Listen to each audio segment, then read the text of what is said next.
Don't forget the doc. Several network participants recently called into Dr. Rick Wright's Old School Sundays radio show. Check this out. Let's go down to New York City and Bill Francis. Hey, Bill, you on the air? How you doing, man? How you doing, brother? What's the story, man? I just wanted to call in and talk a little bit about the memorial service that was held Friday for Syracuse University alumni and great documentary filmmaker St. Clair Bourne. Yes. In fact, Donald Singletary called in early, but you hit it, man. Give us an update right now from the world-famous Bill Francis lips, man. How you doing, though? I'm doing really good. St. Clair was a very inspiring. For those people who don't know, St. Clair Bourne.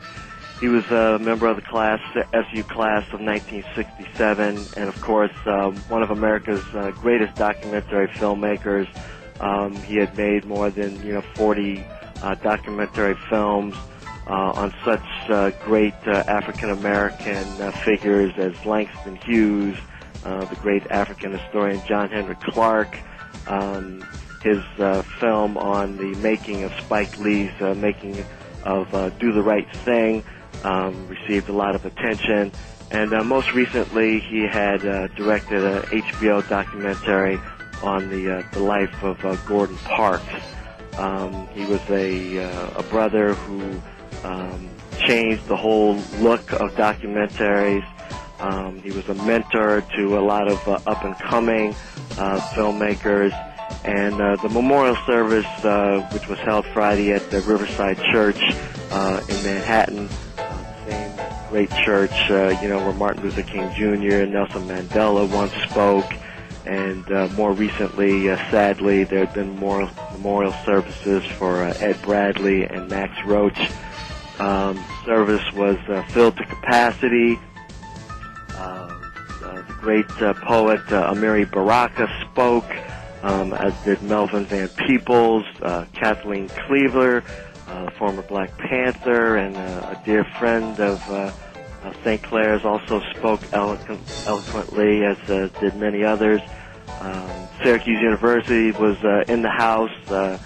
Larry Martin was there representing the university, and there were a number of other SU alumnus. So it was a wonderful evening, and St. Clair Bourne's legacy obviously is going to stand the test of time.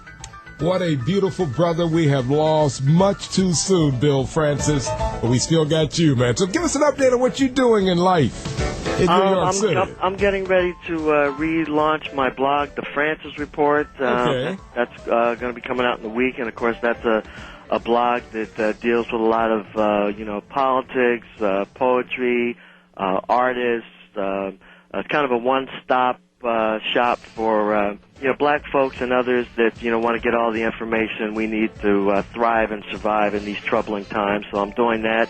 Of course, I'm still down here in New York, writing a lot about jazz music and other issues, and keeping it real here in Brooklyn.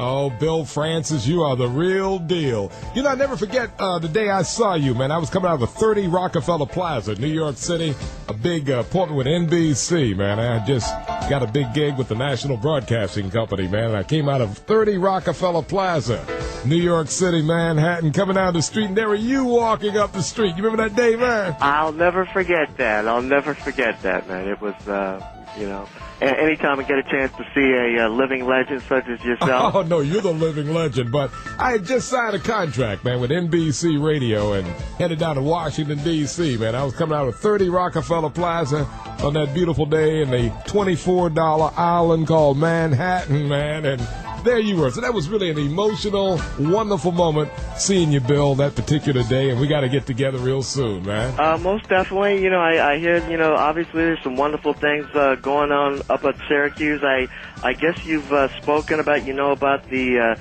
Syracuse University fundraiser that's going to be held at Lincoln Center. Oh, yes. February 12th. Oh, yes. And I'm part of a group, the Syracuse University Alumni Jazz Appreciation Society. We've sponsored a number of jazz events, and we're going to be participating in that event, and there are going to be some alumni, jazz performers who are going to be, producing some music before and after the event. So that's going to be exciting. And of course, it won't be too long in the fall. Of course, we'll be doing our CBT again. Oh, this is going to be a blow up this year, man. And yeah, so it's going to be a monster. Yes. So a lot of good things, happening in Syracuse, man. And of course, you're providing a great service, with your radio program. So we all want to support that as well. Well, Bill, thank you so much for all that you do, man. You are a real superstar. Well, I just wanted to call in and update the folks on St. Clair Bourne. He was one of a great generation that, we need to honor and respect. Yes. I hope if people haven't already done so, they'll, try to check out some of his documentaries. Yes. He was keeping the history alive, and we'll sorely miss St. Clair. Okay, Bill Francis. And give my best to Tony Benier if you see him around. He's probably listening to the radio right there. Will do, man. And you keep it real up in Syracuse, man. Talk to you soon. Okay, Bill Francis, checking in from New York. The network reminds you that you too may call in to Dr. Rick Wright on Sundays between 1 p.m. and 7 p.m. Eastern Standard Time. Check in with the doc at area code 315-428-1069. Don't forget the doc.